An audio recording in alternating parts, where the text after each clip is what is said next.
It's February, and love is in the air. But not if you're in a relationship with the wrong sales platform. Don't worry, Sales Hub from HubSpot is here to help. It's an all-on-one platform that helps teams prospect smarter, boost revenue, and scale better. Plus, it's easy to learn and free to start. What's not to love about all that? It's time to break up with your old sales platform. With Sales Hub, closing deals is no big deal. Head to HubSpot.com/sales right now. Good morning, everyone. It's Thursday, February 22nd. I'm John Weigel here with Mark Dent, and this is the Hustle Daily Show. Apple's latest foray into the sports market came yesterday with the release of Apple Sports, an app that helps users track real-time scores from many popular sports leagues around the world. So what's the big idea here? Are Apple and other tech companies trying to infringe on ESPN's market share? We'll chat about that in a bit, but first let's give you the hits and headlines today across business and tech. Kicking us off, Elon Musk said the first Neuralink patient who had a chip implanted in their brain a few weeks ago made a full recovery and can now control a computer mouse using only their thoughts. Spooky. Next up, Japan's Uber Eats is onboarding new staff members, which are robots.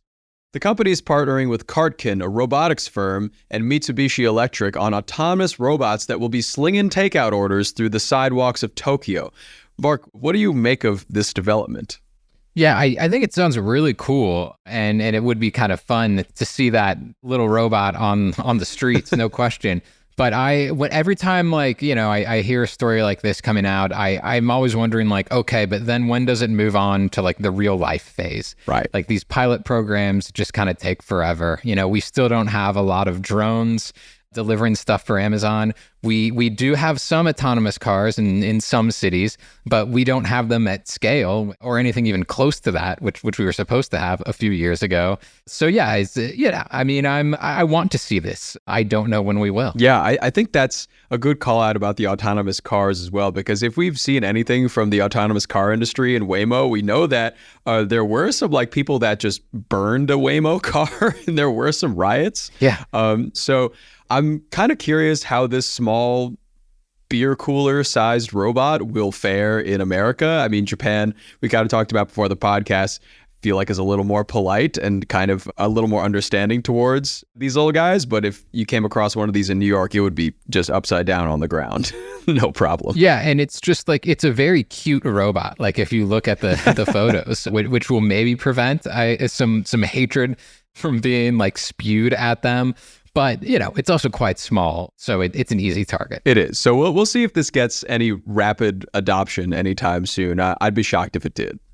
All right, moving on. The Biden administration announced $1.2 billion in student loan forgiveness for about 153,000 borrowers who've been repaying for 10 plus years and originally borrowed $12,000 or less. And finally, in some AI news, a few headlines here. ChatGPT had a wild Tuesday night spitting out nonsensical responses to users' requests. OpenAI said it had resolved the issue Wednesday morning, but did not share what exactly caused it. But on Google's side, Google launched two new AI models for developers, Gemma 2B and Gemma 7B, plus a, quote, responsible toolkit for how to create safe AI apps using Gemma. So it seems like Google's ramping up on their AI over there. Our main story today is about Apple's new Apple Sports app that launched yesterday. Its capabilities as of now are just to track scores of your favorite teams and Apple TV connection for potential game streaming. Mark, what's up with Apple Sports and what does it really mean for the sports industry? Yeah, so I mean, like you said, for right now, this is just a very simple app. Mm-hmm. It is truly something that you can download on your iPhone, and it shows you the scores to the games. You can click on the games and see some more detailed statistics. I mean, which is a good public service, but nevertheless, a public service brought to you by many other places, notably ESPN, which has an extremely popular app where you can do all of this and more, but also just Google. I Google the scores sometimes on my phone or on my desktop, and I can just get all the info that way. And, Apple's not really doing a whole lot more than that. And so this sort of seems, I think on the surface, just not that big of a deal. But I think that it has potential to be a bigger deal in the future. Yeah, some of the things that it came in with, it was this kind of touted integration with Apple News and other kind of Apple software. But something that was surprisingly mentioned is that this isn't automatically downloaded on your iPhone, kind of like how the News app would be, or like the Health app or things of that nature. It just kind of, you have to go get it yourself. But kind of to your point, you could just easily go on Google and find the results to any of these games. But I think the big kind of thing here is the potential for streaming games on this app, which of course Apple doesn't exactly have the rights to yet. Well, right. Apple, they have the rights to MLS, and that's it, right? To Major League Soccer, which is popular, but it's not the NBA, it's not even the English Premier League. But there's a capability that I don't know for sure if it's on the app already, but Apple has said that it certainly will be, where when you click on the score, like when you see the scores, it'll have like what kind of TV network it's on. And if you have like an Apple TV, then you'll be able to click on it and it'll take you to that game. And that would be for if it's on like Apple Plus, i.e. like an MLS game, or it would take you to another kind of streaming either network or like an over-the-top kind of cable channel if you have the right setup and you have, again, like the whole Apple TV, everything.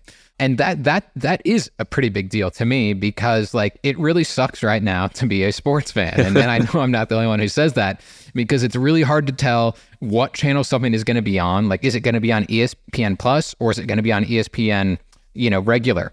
Is it going to be on Peacock, like that random playoff game was between the Chiefs and the Dolphins? I know Caitlin Clark, who just set the scoring record for NCAA basketball for women about 10 days ago. That game was on Peacock. And I'm sure more people would have loved to watch it if they knew what channel it was on. Right. Or had that channel, for that matter. Yeah. So I do think that it could simplify things in a way that would make this app enticing and also, functional in a way that we don't have at this point. And then, just in addition to that, this is just Apple getting involved in sports, big tech getting involved in sports, which could be a big story for years to come. Definitely. Yeah. Sports rights are a bit dicey right now. Just want to echo what you said there, that finding the place to watch these things isn't exactly that easy anymore between flipping channels. And you're not flipping channels anymore. You're logging into 7 different apps, or kind of making logins to different apps and getting a bunch of free trials nowadays. But yeah, what you said about big tech makes a lot of sense. I mean, Apple getting into the whole sports game, I feel like they did a good job with it getting into the halftime show. I feel like that was kind of a nice first base for them, and doing that now 2 years in a row. But with other kind of companies in big tech, like Amazon, I know has a few sports rights, and Netflix getting kind of into it. We talked a while about with WWE. Yeah, with WWE, they're going to broadcast WWE Raw in 2025, and they also gained some rights to a few tennis matches that they're going to do live. So yeah, it's kind of a wild, wild west right now with these tech companies trying to get a piece of the pie. Do you think ESPN has a lot to worry about right now? I think like when you just like see this app on the surface, then no. I mean, the ESPN app appears to be better than this Apple app, at least as it was released and as it is in its current state. But yeah, like we saw just last week, for instance, to talk even more about the kind of crazy world of sports media rights, ESPN, Fox, and Warner Brothers Discovery kind of combined together to create what's being called the skinny bundle. And it's going to be I think it's going to be around $40 to $50 a month. You can get like a lot of sports that are on those various networks that, that normally you'd have to like buy like a cable subscription or like YouTube TV to get.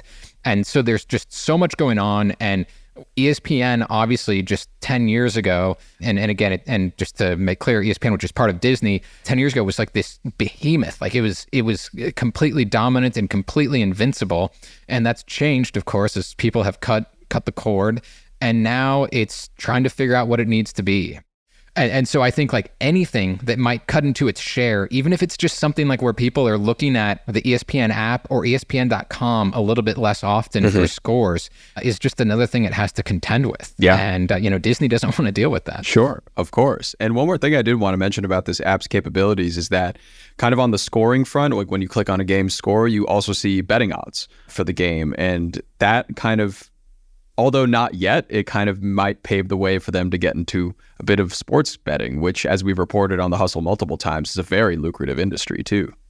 Yeah, and Bloomberg's Dave Lee had a really good column about this on Wednesday about this new Apple app, and he mentioned in this column that the app it doesn't just show like the odds of the game from like any casino. It shows it from DraftKings, right? And so you wonder like that partnership that it's going on with DraftKings here, could that become something more to where instead of just showing the odds, you have an easy way to click and you're taken to DraftKings and you can make a bet, which would be obviously good for DraftKings. And if such a relationship were to happen, Apple would probably get some type of cut from that, which would be very good for Apple. And, as we all know about gambling, which can be a big problem for a lot of people, potentially not so great for society. Yeah, sure. But I mean, all will tell in time.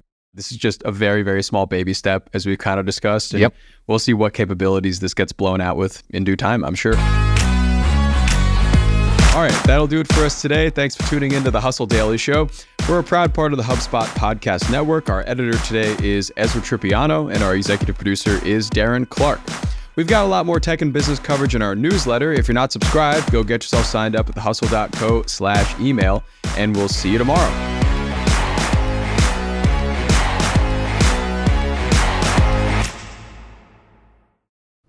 Hey, everybody, it's John from the Hustle Daily Show. I've been listening to an awesome podcast recently called Marketing Made Simple. It's hosted by Dr. JJ Peterson, and it's brought to you by the HubSpot Podcast Network, which is the audio destination for business professionals.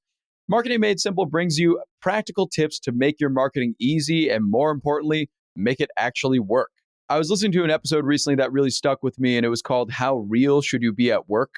In that episode, Dr. JJ Peterson and his co-host April Sunshine Hawkins talked with Ashley Menzies Babatunde, who is the creator and host of her own podcast called No Straight Path, and it explores the human stories behind success. But on their podcast, Ashley dove into the importance of embracing humanity in the workplace and acknowledging that setbacks and emotional challenges are a natural part of everybody's daily life. So I found that really, really impactful. You can listen to Marketing Made Simple wherever you get your podcasts.